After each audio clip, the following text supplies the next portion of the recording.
একটু একটু পাপ করলে কিছু হয় না, এই পাপ তো কেউ দেখবে না। টাকা আবার ফেরত চাও বা আবারও বিয়ের কথা বলো, তাহলে আমরা এই ছবি ভিডিও সোশ্যাল মিডিয়াতে ছেড়ে দিব। আকাশ বাতাসকে আমরা সাক্ষী রাখছি, উপরে আল্লাহ সাক্ষী, আমরা সাক্ষী, দুজন আমাদের বিয়ে হয়ে যাবে। নোবেল আমার সাথে শারীরিক সম্পর্ক করার জন্য আমাদের প্রচন্ড জোর জবরদস্তি করে। যখন আমি এই মানে সম্পর্ক যখন আমি বলি যে আমি করবো না তোমার সাথে, হচ্ছে যে আমার তো বিয়ে হয়নি, আর বিয়ে ছাড়া এগুলো হচ্ছে যে খারাপ, এগুলো করা যাবে না, এটা শরীর মোতাবেক হচ্ছে যে পাপ। ও বলে আমাকে একটু একটু পাপ করলে কিছু হয় না, এই পাপ তো কেউ দেখবে না, তুমি আমি জানবো। আল্লাহর কাছে আমরা তওবা করে মাপ চেয়ে নিব, নামাজ পড়ে আমাদের বাপ দেখবো চলে গেছে। আমি বলছি না, এটা করা যাবে না।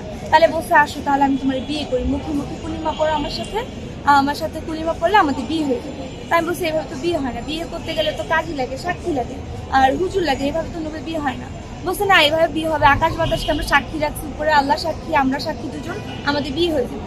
72 ঘন্টা ময়েশ্চার লক সমৃদ্ধ লিলি বডি ওয়াশ, শিয়া বাটারের গুডনেস স্কিন রিপেয়ার করে রাখে সফট ও গ্লোয়িং। যখন আমি তাকে এই ব্যাপারে বলছি যে না, এভাবে তুমি বললে হবে না, আমি আমার ফ্যামিলি ছাড়া কোনো কাজে আগাইতে পারবো না, এবং তোমার ফ্যামিলি ছাড়া। বলছে যে না, এখন তুমি কোথাও যাইতে পারবে না, আমি যেটা চাই তুমি আমার সেটা দিয়ে যাও, তাইলে হচ্ছে যে আমরা পরবর্তীতে ফ্যামিলি জানাবো। আর তুমি আমি যদি একসাথে থাকি, আমি তোমার এমনিও বিয়ে করবো, তুমি তো আমার ছাড়া কোথাও যাইতেও পারবে না। তো আমরা করে ফেলি, কিছু হবে না, বিয়ের আগে কোনো কিছু করলে কিছু হয় না, এগুলো পাপ। যখন আমি তাকে জানালাম যে না, আমি এই কাজ করতে পারবো না, তখন হচ্ছে যে নোবেলের খুব বাজে ব্যবহার চলে আসে, এবং নোবেলের চেহারা বদলে যায়। মানে তখন তার ব্যবহার খুব খারাপ হয়ে যায়, যে তুই এটা করবি না, মানে কেন করবি না, আমার কথা তোকে শুনতেই হবে, মানে এরকম বাজে খারাপভাবে কথা বলে গালাগাল করে। যখন আমি বলছি না, আমি একটা বুঝে বলি যে আমি করবোই না, আমাকে তুমি ছাড়ো, আমি বাসায় যাচ্ছি, তারপর আমি তোমায় জানাচ্ছি।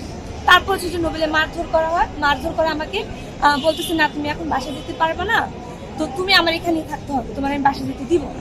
তারপর বলছে যে, তারপর আমাকে আটকে রাখা হয়, সারা রাত্র ধরে আমাকে খাবার পানি কোনো কিছু দেওয়া হয় না। তারপর আমার যে ফোন ছিল, সেই ফোনটা আমার ভেঙে ফেলা হয়, নোবেল ভেঙে ফেলে সেই ফোন, আর সেই ফোনটা তখন নোবেলের কাছেই ছিল, আমার ফোন ছিল না সেই মুহূর্তে। তারপর হচ্ছে যে সকাল হওয়ার পর নোবেল চুপচাপ ছিল, বলতেছে আচ্ছা ঠিক আছে, যা হওয়ার হচ্ছে গতকালকে রাতে, আর তুমি ভুলে যাও, তুমি তোমার ফ্যামিলিকেও কিছু জানেও না, ইভেন আমার ফ্যামিলিকেও কিছু জানে না, আর আমি যা করছি তা তুমি ভুল লাগবে। আমি বলছি তুমি তো আমি কিছু পিকচার কিছু ভিডিও তুলছো, ওগুলা কি করবা? বলছে যে না, ওগুলা আমি ডিলিট করবো না, ওগুলো আমি রেখে দিচ্ছি, আমার ওগুলো ভালো লাগছে, আমি ওগুলো দেখবো, তুমি চলে যাও। তারপর হচ্ছে একটা ওভারে গাড়ি ডাক দিয়ে নোবেল হচ্ছে যে আমাকে বাড়িতে পৌঁছে। সেদিন মামলা করার পর বিজ্ঞ আদালত সন্তুষ্ট হয়ে আসামির এই বিষয়টা, মামলার বিষয়টা নিয়ে তদন্ত করার জন্য পিবিআইকে নির্দেশ প্রদান করে। তো পিবিআই এ যে তদন্তকারী কর্মকর্তা ছিলেন এসআই নুরুজ্জামান, তিনি আজকে 2/2/2026 তারিখ তিনি তদন্ত প্রতিবেদন দাখিল করেছেন। সেই তদন্ত প্রতিবেদন যাচাই বাছাইয়ের সাপেক্ষে আজকে বিজ্ঞ আদালত সন্তুষ্ট হয়ে আসামির বিরুদ্ধে গ্রেফতারি পরোয়ানা ইস্যু করেছেন। মানে এতদিন পরে আসার কারণ হচ্ছে যে সেই সুবাদেও নোবেল যেহেতু আমার এরকম ভিডিও ফুটেজ পিকচার এরকম তুলছে, আবার আমি যখন বলতাম এগুলো নিয়ে, তখন আমাকে বলতো যে আমি এগুলো ভাইরাল করে দিব, তুমি যদি কাউকে বলো আর তোমার কিন্তু মরা ছাড়া কোনো পথ থাকবে না। মানে তুমি কি জানো, আমি আমার বেরিবাইটা যদি তোমাকে ছাড়ি, তুমি কোন পর্যায়ে যাবে, মানুষ মানে কত চিনবে, তোমার নিয়ে কী হবে। তুমি যদি এই বিষয় নিয়ে কখনো কোনো কিছু করো, আমি দেখবা যে মিডিয়াতে সোজা ছাইড়া দিচ্ছে। আর আমি কিন্তু হচ্ছে যে কোনো কিছু ভয় পাই না, ওই যে আইন দিয়ে আমার দমন করবা ওই রকম কিন্তু কোনো সুযোগ আমি তোমায় দিব, এরকম বলতো। এবং টাকা পয়সা আমার হচ্ছে যে ভিডিও পিকচার দিয়ে আমাকে প্রচুর পরিমাণে ব্ল্যাকমেল করতো। তারপর হচ্ছে যে আমার সাথে টাকা পয়সা নিত, বিকাশ মাধ্যমেও টাকা নিত, আমার সাথে দেখা করতো। ইভেন আমার বাড়ির নিচে, নোবেল আমার বাড়ির নিচে এসে এবং আমাকে নিয়ে যেত, মাঝে মাঝে রিসিভ করতো। তারপর হচ্ছে যে মাঝে মাঝে আমি আবার ডেমরা যাই, তার সাথে দেখা করতাম, নোবেলের ফ্যামিলি জানতো, ইভেন আমার ফ্যামিলিও জানতো। যেহেতু আমাদের এঙ্গেজমেন্ট সম্পূর্ণ হয়ে গেছে, সেক্ষেত্রে তো নোবেলের আম্মা, নোবেলের ফুল ফ্যামিলি আমাকে চিনি। তার যে স্টুডিও আছে সেখানে নাকি একটা টর্চার সেলও আছে, সেখানে নাকি মেয়েদেরকে আটকে রেখে মানে শারীরিক এবং মানসিক নির্যাতন করা হয়।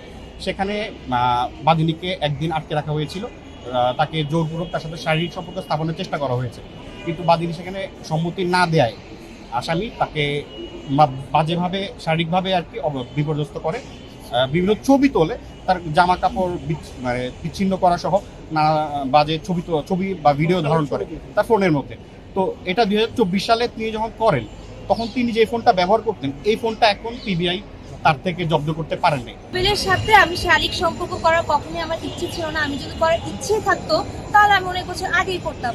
আমি হচ্ছে যে নোবেলকে নোবেল আমার সবসময় এটা বলতো যে আমি তোমাকে বিয়ে করবো, বিয়ে ছাড়া আমরা কোনো কাজে আগাবো না। কিন্তু সেদিন নোবেল কেন এই কাজ করছে, কিসের জন্য করছে, সেটা আমি নিজেও আসলে জানি না। অবশ্যই সন্তুষ্ট হবো না কেন, কারণ আমি আমার এখন ন্যায্য বিচারটা চাই। আমি যে ফ্যামিলিভাবে ক্ষতি করতেছি টাকা পয়সা দিকে, সেটার জন্য আমি এখন আমার আইনের কাছে বিচার চাচ্ছি। আমি আর ইভেন নোবেল যে আমার সাথে যে এত বড় প্রতারণা করছে, নোবেলের ফ্যামিলি যে বিয়ে দিবে এরকম করে, ইভেন একা আমার সাথে না, ওরা একাধিক মেয়েদের সাথে করছে, যে বিষয়টা আমি তেমনভাবে জানতাম না।